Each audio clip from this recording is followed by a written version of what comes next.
बहनों भाइयों नमस्कार, जय माता की। जन्म कुंडली से ज्यादा महत्वपूर्ण है मकान का वास्तु। मान लीजिए किसी घर में 5 लोग हैं, 2 लोगों की जन्म कुंडली में महादशा और अंतरदशाएं खराब हैं, लेकिन 3 लोगों की अच्छी हैं।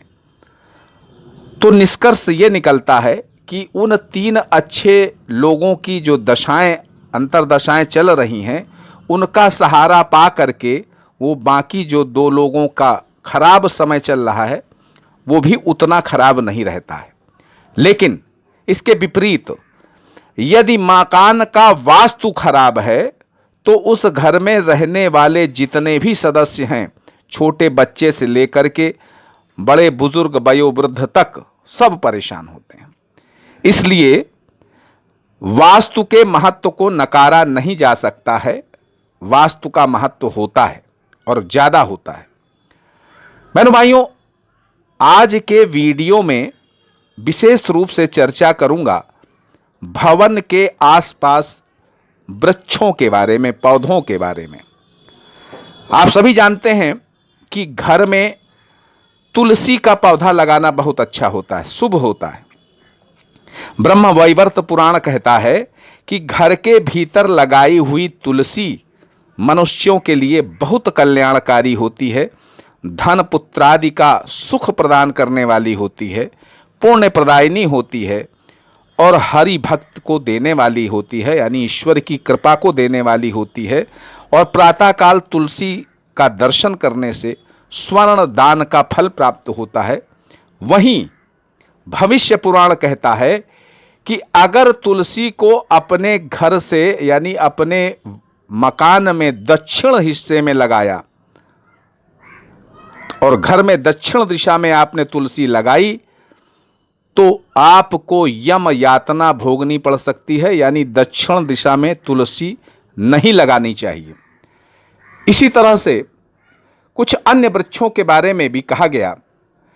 अशोक, पुन्नाग, मौलश्री, शमी, चंपा, अर्जुन, कटहल, केतकी, चमेली, पाटल, नारियल, नागकेशर, गुड़हल, महुआ, वट, सेमल, बकुल, साल, ये सारे वृक्ष घर के पास अगर होते हैं, घर के अंदर की बात नहीं कर रहा हूं, घर के पास अगर होते हैं तो ये शुभ माना जाता है। और वहीं पर पाकर, गूलर, आम, नीम, बहेड़ा, पीपल, कपिथ, अगस्त्य, बेर, निर्गुंडी, इमली, कदम्ब, केला, नींबू, अनार, खजूर, बेल, ये सारे वृक्ष अशुभ माने जाते हैं। लेकिन बहनों भाइयों, कुछ वृक्ष ऐसे हैं जिनको अगर किसी विशेष दिशा में लगा दिया जाए तो शुभ फल प्रदान करते हैं और कोई विशेष दिशा में हो तो अशुभ फल प्रदान करते हैं। जैसे पूरब में पीपल भय और निर्धनता देता है। पूर्व दिशा में अगर आपके मकान से पूर्व दिशा में पीपल लगा हुआ है तो वह भय और निर्धनता देता है। लेकिन बरगद लगता है तो कामना पूर्ति करता है, कामना पूर्ति में सहायक होता है।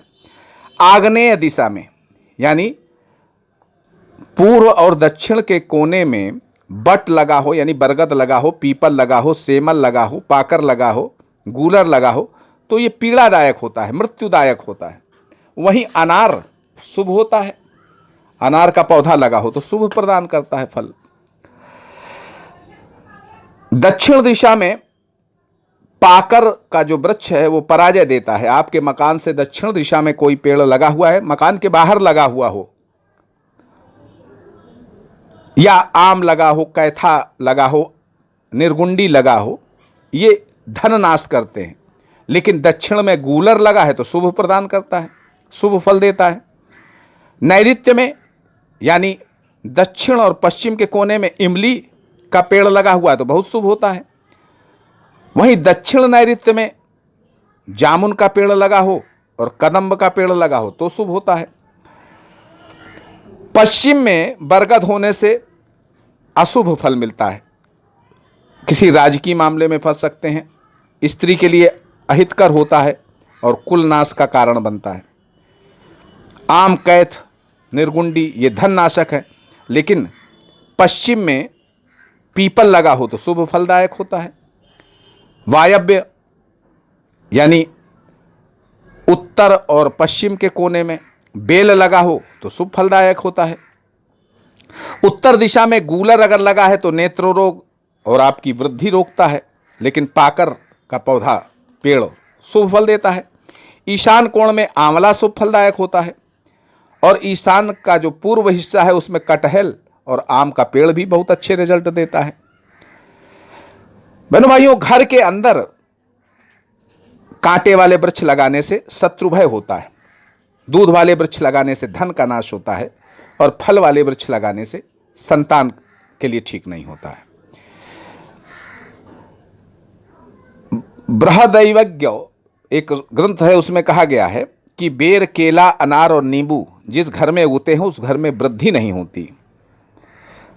पीपल, कदम्ब, केला, बीजू, नींबू ये जिसमें उगते हैं वहां वंश वृद्धि नहीं होती।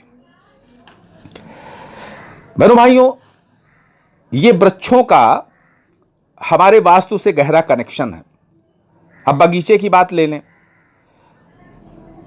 मान लीजिए जहां आपका घर है वहां कोई पार्क है, बगीचा है, तो घर से पूर्व, उत्तर, पश्चिम और ईशान दिशा में अगर वो बगीचा, बाग है तो बहुत शुभ होता है। गायत्री से युक्त, दान देने वाला, यज्ञ करने वाला यानी धार्मिक व्यक्ति भी होता है और जीवन में तरक्की भी करता है। लेकिन वही बगीचा आपके मकान से आग्नेय, दक्षिण और नैऋत्य और वायव्य में है तो धन और पुत्र की हानि करता है, अपयश मिलता है, अपकीर्ति मिलती है। अब मान लीजिए कोई वृक्ष आपके मकान से या मकान पर अशुभ फल दे रहा है, तो उसका उपाय यह है कि उस अशुभ वृक्ष और अपने मकान के बीच में कोई शुभ वृक्ष, जैसा अभी बताया गया है ऊपर, वहां पर अगर रोप दिया जाए तो उसका दुष्फल, उसका अशुभ परिणाम आपको नहीं मिलता है। आप सुखी रहें, समृद्ध रहें, इसी मंगलमयी कामना के साथ वास्तु श्रृंखला के वीडियोस कुछ और आपकी सेवा में प्रस्तुत करूंगा। एक बार प्रेम से बोलिए जय माता की।